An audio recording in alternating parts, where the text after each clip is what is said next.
നിർമ്മാണം നിലച്ചുപോയ ഫ്ളാറ്റ് സമുച്ചയത്തിന്റെ നിർമ്മാണം കോടതിയുടെ അനുമതിയോടെ പൂർത്തിയാക്കി. Nucleus premium properties private limited company Kochi, Kottayam, Thiruvananthapuram എന്നിവിടങ്ങളിൽ ആരംഭിച്ച ഫ്ളാറ്റ് സമുച്ചയങ്ങളുടെ നിർമ്മാണമായിരുന്നു നിലച്ചത്. ഭവന ഉടമകൾ NCLT മുഖേന നിയമപോരാട്ടം നടത്തിയാണ് നിർമ്മാണം പൂർത്തീകരിച്ചത്. വെരി ഇമോഷണൽ ബിക്കോസ് ഇത് കിട്ടുമെന്ന് നമുക്കറിയത്തില്ലായിരുന്നു. കാരണം ഇത് ലിക്വിഡേഷനിൽ പോയ ഒരു പ്രോജക്റ്റായിരുന്നു.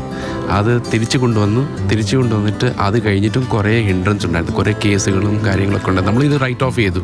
ഇതിനും കിട്ടത്തില്ല എന്ന് പറഞ്ഞ് റൈറ്റ് ഓഫ് ചെയ്തു. 200-ലധികം പേരാണ് അപ്പാർട്ട്മെന്റിനായി പണം മുടക്കിയത്. 2016-17 കാലയളവിൽ nucleus premium properties private limited എന്ന കമ്പനിയാണ് കൊച്ചി, കോട്ടയം, തിരുവനന്തപുരം എന്നിവിടങ്ങളിൽ ഫ്ളാറ്റ് സമുച്ചയത്തിന്റെ നിർമ്മാണം ആരംഭിച്ചത്. സ്വപ്ന ഭവനങ്ങൾ പൂർത്തിയാക്കാൻ പലരും മുഴുവൻ തുകയും നൽകി. വർഷങ്ങൾ കാത്തിരുന്നിട്ടും ഭവനം പൂർത്തിയാക്കി നൽകാതായതോടെ 2021 ഭവന ഉടമകൾ നാഷണൽ കമ്പനി ലോ ട്രൈബ്യൂണലിനെ സമീപിച്ചു. NCLT 2016 insolvency and bank code പ്രകാരം ദിലീപ് KP റെസൊല്യൂഷൻ പ്രൊഫഷണലായി നിയമിച്ചു. കേരളത്തിൽ ആദ്യമായിട്ടാണ് ഇങ്ങനെ ഒരു പ്രൊജക്റ്റ്, നിന്നുപോയ പ്രൊജക്റ്റ് ഇത്രയും ബൃഹത്തായ രീതിയിൽ സമയബന്ധിതമായിട്ട് പൂർത്തീകരിക്കാൻ കഴിഞ്ഞത്.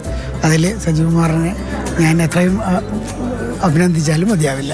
2024 ബിൽഡ് വെൽ കമ്പനിയിലെ സജികുമാർ KP സമർപ്പിച്ച റെസൊല്യൂഷൻ പ്ലാൻ NCLT കൊച്ചി അംഗീകരിച്ചു. അംഗീകാരത്തിന് തൊട്ടു പിന്നാലെ എല്ലാ ഭവന പദ്ധതികളുടെയും പുനരുജ്ജീവനം.